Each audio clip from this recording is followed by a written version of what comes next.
इसी प्रकार से महाराज श्री के श्रीमुख से कथा प्रसंगों का निरंतर आनंद लेने के लिए पूज्य श्री के आधिकारिक YouTube चैनल को जरूर सब्सक्राइब करें और बेल आइकन को दबा दें।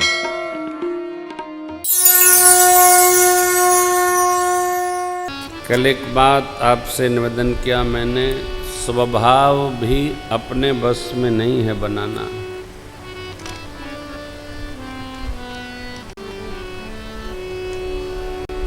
पावन पर्वत वेद पुराना, आज कथा में आ रहा था। पावन पर्वत वेद पुराण, राम कथा रुचिराकर नाना, भाव सहित खोजई जो खोजई प्राणी, पाव भगति मन सब सुख खानी। है ये भी स्वभाव पर आधारित है, हो अपने बस में न बात।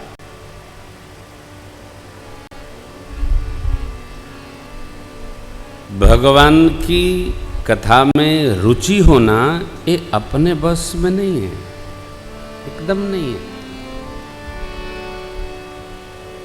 प्रकाश भाई, आपके गांव के पास से काश फोन आया, मैं जब आ रहा था। प्रश्न बहुत अच्छा उनका।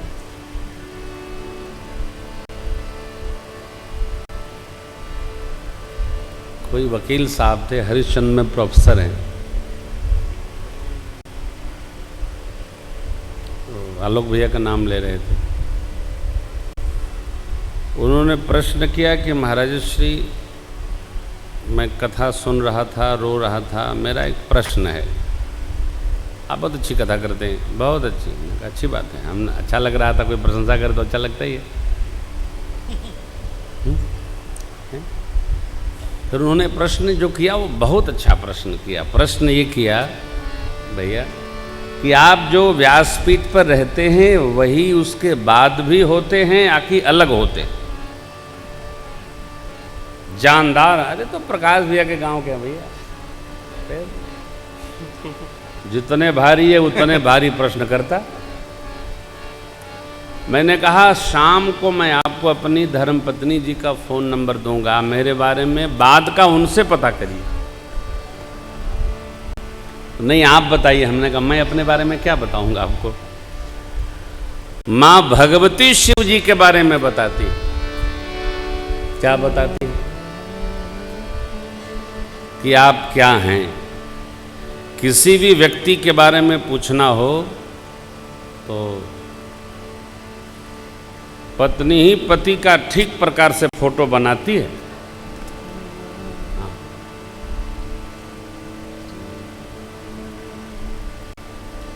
कोई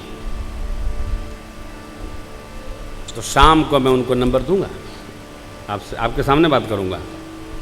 तो कहीं की कथा में एक घटना है, कोई पत्नी अपने पति की निंदा कर रही थी, तो ये मेरी बहू रानी घुसिया भी थी वहाँ। और वो जो बहू रानी थी वो राज बाबू की प्रशंसा कर रही थी, एक ये हैं और एक जौन भगवान ने मुझे दे दिया। तो ये बोली कि भाभी जी, क्योंकि आप इनको ठीक से नहीं जानती हैं इसलिए आपको अच्छे लग रहे हैं। यदि इनके बारे में आपको पता चले तो ये उनसे भी बुरे हैं। तो मैं इसको देख के हंसा। क्यों हंसा? इसलिए हंसा कि ये दोनों हैं, मेरी वाली नहीं बैठी है। हाँ, वस्तुतः देखिए, ये तो मैं आपको हल्का करने के लिए कह रहा हूं। आप जिसके साथ रहते हैं उसकी आप बुराई करते हैं, और जो आपके पास नहीं है उसकी आप प्रशंसा करते हैं। अच्छा नहीं है। वस्तुतः जो जिसको मिला है उससे अच्छा कुछ नहीं।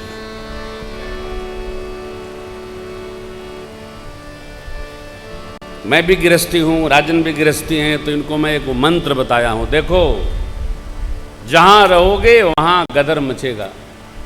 घर में रहो, कथा में रहो, व्यवस्था में रहो, अव्यवस्था में रहो, कहीं रहो। समझदार व्यक्ति कौन है? जो कितना भी हलचल हो तो उसमें डाइवर्जन लेकर के रास्ता बदल ले। जवाब बनिएगा तो आप सवाल बन के रह जाइएगा, लोग आपकी फोटो देखेंगे, क्या हो अच्छा बा, बता न पाइएगा। बस यही इस प्रसंग में प्रारंभ हो रहा है। चक्रवर्ती जी महाराज ने क्या देखा, दर्शन करिए। जब ते राम ब्याहि घर आए, नित नव मंगल मोद बधाए, भुवन चारी दस भूधर भाई, सुकृत में घबर सही सुख पाई, रिद्धि सिद्धि संपत्ति नदी सुहाई, उमगी अवधयम बुद्धि कहुआई, कहीं न जाय कछु नगर विभोई, जनुए तनिया विरंच कर तू, जनुए तनिया विरंच कर तू, जनुए तनिया विरंच कर तू। जब ते भगवान का व्याह होकर श्री अवध आगमन भया, नित्य नवीन आनंद अवध में हो रहा है।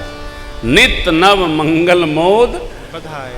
भुवन चारि दस, 14 भुवन में आनंद की मानो वृष्टि हो रही है।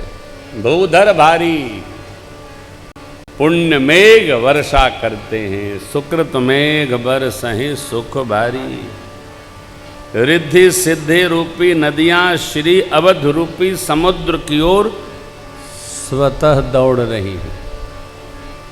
उमगी अवध अम्बुधि कहूं, आई। नगर के नर नारी स्त्री पुरुष सब आनंदित हैं। कैसे आनंदित हैं? जैसे अथाह सरोवर में मछलियां और भी अन्य जीव जंतु जो नीचे रहते हैं गदगद हैं। रत्न अनेक प्रकार उपस्थित हो रहे हैं। यह क्या है? तो ये सुख की परमावस्था। सुख की कोई सीमा नहीं, कोई परिभाषा नहीं। यह सुख है, इसकी कोई परिभाषा नहीं कर सकते आप।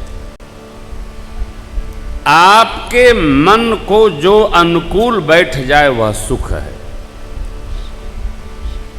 हो सकता है आपके मन को जो अनुकूल बैठे वो दूसरे के लिए प्रतिकूल बैठे। यह आवश्यक नहीं कि जो आपके मन को अनुकूल है वो दूसरे के भी अनुकूल हो। उसका अपना अलग आनंद है। सुख की एक परिभाषा बनाना संभव नहीं है। नहीं, यह सुख है। एक का सुख दूसरे का दुख भी संभव है। संसारिक परिभाषा दे रहा हूं। आप देखते होंगे आजकल ब्याह शादी में लोग बाजे गाजे के साथ सड़क पर घंटों थिरकत हैं। अमान लग के होकर ट्रेन पकड़े के होक है। एक बार मेरे साथ हो चुका है। और खाली ना थिरकत हैं एकदम, लगाए थिरकत हैं। उनका हटौलो आप होते हैं को हमार दे के उनसे शीशो तोड़ डाले गाड़ी का। उनको तो उसमें सुख मिल रहा है और जिसकी गाड़ी छूटने वाली है उसको दुख हो रहा है। एक का सुख दूसरे का दुख हो सकता है। हम अपने भगवान से प्रेम करने के लिए 4:30 बजे, 3 बजे, 2:30 बजे उठकर स्नान करें, चाहे जिस रस में हो, और रात को जो 2:30 बजे आया है सब काम करके वो सो रहा है, तो आपका पूजा का रस सुख, दूसरे के लिए दुख। परिभाषित नहीं कर सकते आप। श्री अवध से भगवान का जाना, अयोध्या वासियों, चक्रवर्ती जी महाराज, माताओं के लिए दुख, मुनिगणों के लिए सुख। कितना कठिन है। अरे महाराज आप उलझाइए मत, साफ साफ बताइए सुख दुख क्या है। ये बाबा भुजुंडी जी ने परिभाषित किया है, बड़ा सुंदर परिभाषा है। स्वभाव की दरिद्रता से बड़ा दुख नहीं। ये दरिद्रता क्या है? होने के बाद भी न होने का मानना, ये दरिद्रता है बहुत। लेकिन स्वभाव हमारा दरिद्र है कि हमरे अस कंगाल के बा, हमरे अस अभागा के बा। भगवान सबका सुधरिए, हमार न सुधरिए। ये दरिद्रता है किसकी? स्वभाव की। असुख, ये तो दुख है। सुख तो सत्संग की प्राप्ति से बड़ा कोई सुख नहीं जो आपको मिल रहा है। कथा मिल गई है। ये मैं जब ये परिभाषा पढ़ा ना, तो मैं महीनों सोचता रहा, महीनों मैंने इसको कहा ही नहीं, मेरे ही समझ में न आवे। तो पीयूष ने प्रकाश दिया, नहीं दरिद्र सम दुख जग माही, अरु संत मिलन सम सुख जग। अब देखिए, भगवान के अभिषेक का उत्सव होने जा रहा, गुरु आज्ञा भी हो गई। महाराज जय सुदिन सुमंगल तब ही जब राम हो ही युवराज। लेकिन भगवान ने रचना बनाई देवताओं के द्वारा, मंथरा को पहुंचवाया, कैसे विघ्नेश्वरी को भिजवाया, मंथरा की मति पलटवाया, कैकेयी माँ का संसर्ग भया, परिणामतः भगवान वन को चले गए। इसलिए संतों को सुखी करने के लिए।